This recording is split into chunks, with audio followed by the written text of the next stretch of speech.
Bonjour à tous, j'ai le plaisir de vous présenter mon dernier texte qui s'intitule Les pas, et ça s'écrit P-A-H-S.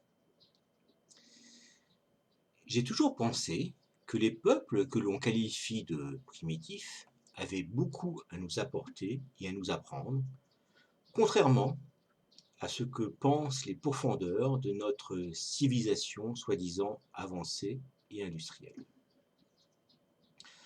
En Nouvelle-Guinée, il existait un peuple qui se nommait les Pas, P-A-H-S. Vous chercherez sur Wikipédia.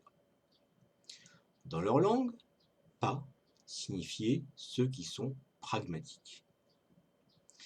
C'était une petite communauté d'environ 300 âmes.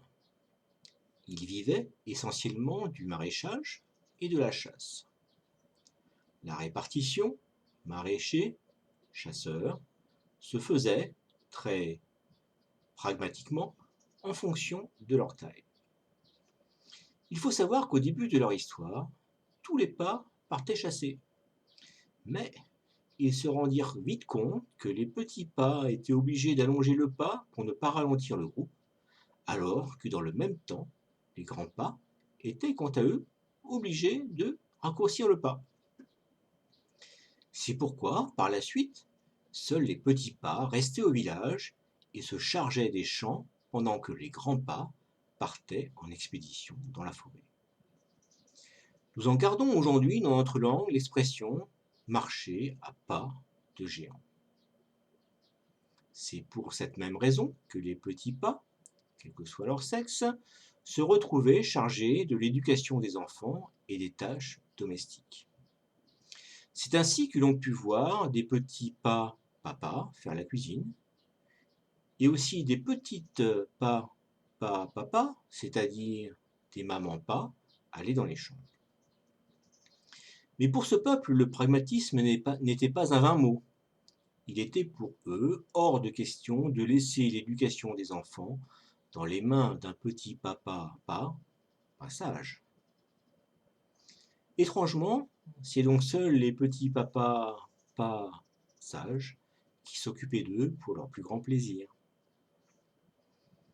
Il ne faut pas confondre les pas avec les papous, eux aussi originaires de la Nouvelle-Guinée, même s'ils pouvaient interagir en certaines occasions.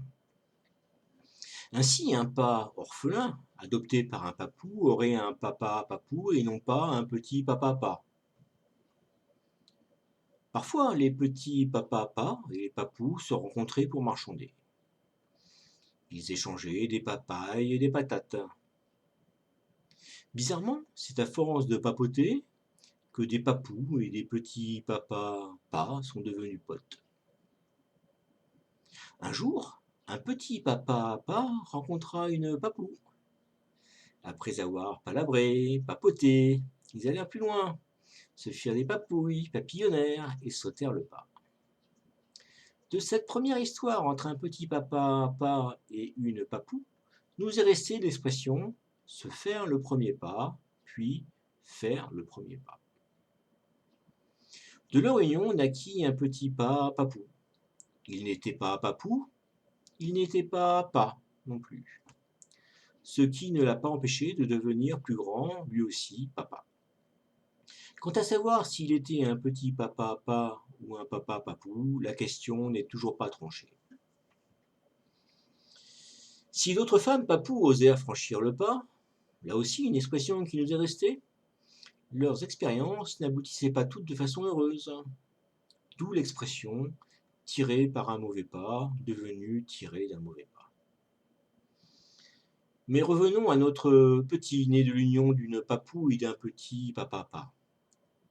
Alors qu'il venait de fêter sa 3e année, son village fut massacré par des chercheurs d'or sans scrupules. Il fut le seul survivant, devant son salut à une association humanitaire américaine. Il a été adopté clandestinement par une famille américaine de l'Ohio. Étrangement, échappant aux règles de la génétique, ce petit papou est devenu grand et costaud. Il a fait de brillantes études, est devenu pilote de chasse et a participé à la guerre de Corée.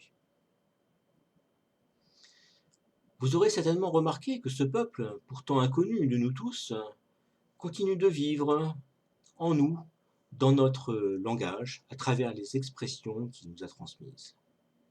Eh bien, notre petit papou a largement fait honneur à son peuple avec une phrase célèbre, mondialement connue, et qui traversera les temps, et qu'il a prononcée le 21 juillet 1959 à 2h56. C'est un petit pas pour l'homme et un bond de géant pour l'humanité.